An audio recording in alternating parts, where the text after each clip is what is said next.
हम एक series start करने जा रहे हैं कंप्यूटर की ZK एकेडमी में, ठीक है। और ए लेवल के लिए है बहुत आसान तरीके से सारे चैप्टर होंगे। अच्छा, बीच में कुछ बातें ऐसी होंगी जिसमें मैं ये बोलूँगा कि भाई तुम्हें नहीं समझ आया ना तो बस सुन लो, तो उसमें बस तुमने सुनना है।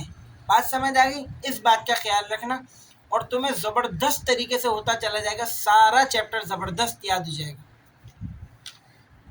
अच्छा भाई, ओ लेवल के अंदर आप जो चीज़ें पढ़ चुके हो इसके चैप्टर के अंदर भी तकरीबन वो बातें हैं, थोड़ी सी एडिशन है। जैसे आपके पास ना ये चैप्टर 1 है इंफॉर्मेशन रिप्रेजेंटेशन, उसके अंदर आप 3 सब टॉपिक पढ़ोगे, डेटा रिप्रेजेंटेशन, मल्टीमीडिया, साउंड। सही है, ये वो फिज़िक्स वाला साउंड नहीं है। डेटा रिप्रेजेंटेशन के अंदर आप ये बहुत सारी बातें पढ़ोगे जिसके अंदर एक कन्वर्जन है, BCD है, प्रीफिक्सेस हैं, 1-2's कॉम्प्लीमेंट हैं, ये तकरीबन आपने उसके अंदर भी पढ़े थे, ठीक है।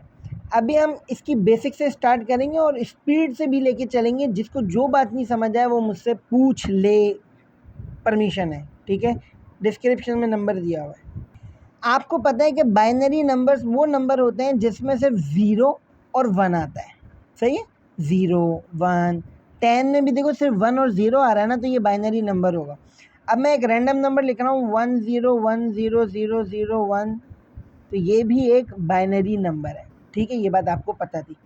अब और डेनरी नंबर क्या होता है, मैं जिस अंदाज़ में बताता हूँ ना वो अंदाज़ ये है कि भाई डेनरी सिर्फ उस नंबर को कहते हैं जो सिंपल बस नंबर हो, जिसमें 0 भी आता है, 1 भी आता है, 9 भी आता है, 10 भी आता है, जिसके अंदर 11 भी आता है, मतलब कोई भी नंबर हो वो डेनरी नंबर है, ठीक है। अच्छा, अब उसके बाद एक और नंबर आता है हेक्साडेसिमल। ये क्या चीज़ है? हेक्साडेसिमल के बारे में सुन लो। 0 होगा, 1 होगा, 2 होगा, 3 होगा, 4 होगा, 5 होगा, सारे नंबर सही से चलते रहेंगे। बस जहाँ 10 आएगा ना 10, उस 10 को 10 नहीं बोलेंगे बल्कि ए बोलेंगे, सही है। तो अब मैं एक चीज़ लिख रहा हूँ, उसको रट्टा मार के मुझे अभी दे दो। ये ज़रूरी है ताकि तुम्हें आगे पूरा चैप्टर बहुत हलवा हो जाए, इसके लिए ये ज़रूरी है जो बातें मैं बोल रहा हूँ। हेक्साडेसिमल के अंदर अगर मैं ए बोलता हूँ ना ए, तो ए का मतलब होगा 10। मतलब तुम्हें कहीं लिखा हुआ मिला 10, सही है। तो ये 10 लिखा हुआ है ना, तो ये तो डेनरी नंबर है। लेकिन कोई मुझे कहता है यार इसको ना जल्दी से हेक्साडेसिमल वाले नंबर में कन्वर्ट कर दो। मैं कहता हूँ अच्छा, तो मैं लिख दूँगा ए। तो मतलब हेक्साडेसिमल में मैं ए लिखूँ या डेनरी में 10 लिखूँ, बात सेम है। तो इसको रट्टा मार के दो मुझे। अगर ए लिखा हुआ है मतलब 10, बी लिखा हुआ है 11, सी लिखा हुआ है 12, डी लिखा हुआ है 13, ई लिखा हुआ है 14 और एफ लिखा हुआ है तो 15। हेक्साडेसिमल में कभी भी 15 नहीं लिखोगे। 15 अगर आ रहा है आंसर तो फिर एफ लिखोगे। अगर तुम्हें ये बात समझ आ गई है, 1 मिनट का वक्फा लो, जाओ पानी वानी पियो और फिर आगे देखो। अच्छा, कंप्यूटर में ना एक चीज़ होती है, उसको कहते हैं बिट। ये बिट क्या होता है, पहले बिट का मतलब समझ लो। उर्दू में बोलेंगे खाने। एक भाई मिसाल के तौर पे मैंने एक बाइनरी नंबर लिखा 1010, तो ये जो बिट है ना, ये जो एक खाना है, इसको बोलेंगे बिट। बिट, बाइट नहीं, बिट, ठीक है। बात समझ में आ गई? इस 1 को बोलेंगे एक बिट। तो अब समझना बात, मैंने लिखा 1010, तो अगर मैं तुमसे बोलूं इसमें कितने बिट हैं, सवाल समझो, तो इसका मतलब मैं कहना चाह रहा हूं 1 बिट, 2 बिट, 3 बिट, 4 बिट हैं। ये 4 बिट हैं, बात समझ आ गई? अच्छा, अगली चीज होती है बाइट। अगर आपको 8 बिट्स दिखें, 8 बिट, 8 खाने दिखे ना, 8 खाने, 8 बिट्स दिखें, बिट्स, तो 8 बिट्स को ही बाइट कहते हैं। 8 बिट का मतलब होगा 1 बाइट, ठीक है। इस बात को याद कर लो, MCQs में पूछा जा सकता है पेपर 1 के अंदर। 8 बिट 1 बाइट, MCQs नहीं, मतलब जो 1 मार्क का सवाल बनाया जाएगा ना उसके अंदर ये पूछा जा सकता है। 8 बिट 1 बाइट के बराबर होता है। हाँ, अगर 4 बिट्स का कोई चीज़ आ जाए, 4 बिट की, खाली देखो 1011 लिखा हुआ है ना, 4 बिट की, तो जो 4 बिट होती है ना, 4 बिट्स का मतलब होता है 1 निबल, इस बात को याद रख लो प्लीज। 8 बिट का मतलब 1 बाइट, और 4 बिट्स का मतलब, यार मैं बार बार बिट्स बोल रहा हूँ, बिट्स बिट्स, 4 बिट्स का मतलब 1 निबल, 1 निबल। नहीं समझ आई? निबल जो होता है ना, ये बाइट का आधा होता है। याद हो गया यहाँ तक? बहुत आला। जिसको ये बात समझ में आ गई, एक मर्तबा अपने दिमाग में सिर्फ 30 सेकंड के लिए रिवाइज करें, फिर आगे देखे, आगे याद करें, आगे समझे। देखो भाई, केस 1 बाइनरी टू डेनरी। अब मेरी बात को समझना, आपको एक सवाल दिया जाएगा बाइनरी में और उसको बोलेगा कन्वर्ट करो डेनरी वाले नंबर में। जैसे मैंने अभी आपको यहाँ पर ये बताया था, डेनरी में एक नंबर दिया गया 10 और कहा गया हेक्साडेसिमल में कन्वर्ट करो, तो आपने 10 से ए लिख दिया। लेकिन जब बड़े बड़े नंबर आते हैं ना, फिर होती है मुश्किल। तो आज मैं आपको 6 के 6 केस सिखाने वाला हूँ। देखो, बाइनरी नंबर को डेनरी में कन्वर्ट करने के लिए 2 तरीके के मेथड होते हैं। मैं तीसरा भी बना सकता हूँ, बट एक ही तरीका जो सबसे ज़्यादा ईजी है ना, मैं वो सिखा रहा हूँ, तो उसको सबसे पहले समझो। देखो, आपको एक बाइनरी नंबर दिया हुआ है, डेनरी में कन्वर्ट करने का तरीका क्या है, सुनो। आप क्या करो, ये बाइनरी नंबर जो आपको दिया हुआ है ना, वही उतार लो, बहुत आला। और इधर से सीधे हाथ की तरफ से क्या करो, आखिरी वाले नंबर के ऊपर लिख दो 1, 1 के बाद उसका डबल 2, 2 का डबल 4, मतलब सबके डबल डबल, 4 का डबल 8, 8 का डबल 16, 16 का डबल 32, 32 का डबल 64 और 64 का डबल 128। मेरी बात सुनो, हो गया? अब देखो, जिसके नीचे 0 लगा हुआ है ना, उसको मत लो, जिसके नीचे 1 लगा हुआ है उसको ले लो। अब देखो, 1 के नीचे 0 लगा हुआ है ना, इसको मत लो।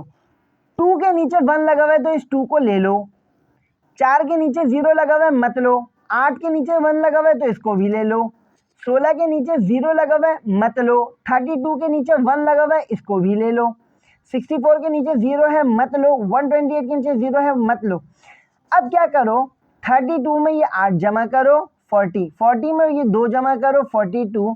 तो इसका मतलब आपका जो डेनरी में आंसर होगा ना, डेनरी में वो होगा 42। मतलब ये जो इतना बड़ा नंबर लिखा हुआ आपको दिख रहा है बाइनरी में, अगर इसी को डेनरी में लिखूंगा तो 42 होगा। अच्छा, डेनरी और डेसिमल एक ही बात होती है, ठीक है। अब आपके होमवर्क का सवाल, भाई ये करके दिखाना है मुझे, सही है? कैसे करोगे भाई? खुद करके दिखाओ। जिससे नहीं हो रहा वो मुझसे अभी पूछ लो, no problem, I will answer him, I will answer them. Case 2 क्या है? डेनरी से बाइनरी में कन्वर्ट करके दिखाओ। भाई, डेनरी से बाइनरी में कन्वर्ट करने के भी 2 तरीके हैं, बट मैं एक तरीका सिखा रहा हूँ जो मुझे बहुत अच्छा लगता है। वो क्या है? अब इधर देखो, जब आपको एक नंबर डेनरी में दिया हुआ है, अच्छा आपको कैसे पता ये नंबर डेनरी में दिया हुआ है? तो याद रखना, नंबर के साथ ना ऐसे नीचे छोटा सा 10 लगा हुआ होगा, इसको कहते हैं डेनरी, जिसके नीचे 10 लगा हुआ हो बेस पर, ठीक है। अब मेरी बात समझो, देखो बहुत आसान तरीके से बताने लगा हूँ। अब ये लिखने का क्या तरीका होता है, डेनरी से बाइनरी में कैसे जाते हैं, बहुत आसान तरीका बता रहा हूँ, सुनो। अपनी तरफ से ना फजूल में, पागलपंती में 1, उसका डबल 2, उसका डबल 4, उसका डबल 8, उसका डबल 16, उसका डबल 32, उसका डबल 64, उसका डबल 128 लिख दो, बस लिख दो। अब क्या करो, 9 बनाने के लिए ना उनके नीचे 1 1 लगाते जाओ। मेरी बात समझो, देखो यहाँ पे लिखा हुआ है 8, 8 के नीचे 1 लगा दो। 1 का मतलब है कि मैंने इसको खोल दिया। अच्छा, 8 में मैं कितना जमा करूँगा कि 9 बन जाए? 1 जमा करूँगा ना, तो 1 को भी खोल दो, 1 को भी खोल दो, और ये बाकी जितने भी हैं इनको बन रखो।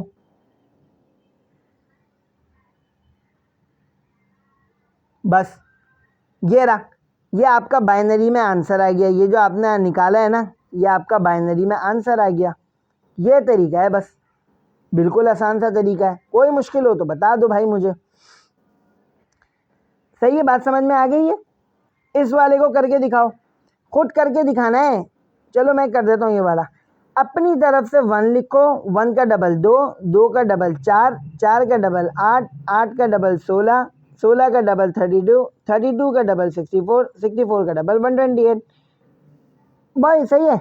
अब 16 करना है ना, ये रहा 16, 16 को खोल दो, बाकी सब बंद कर दो।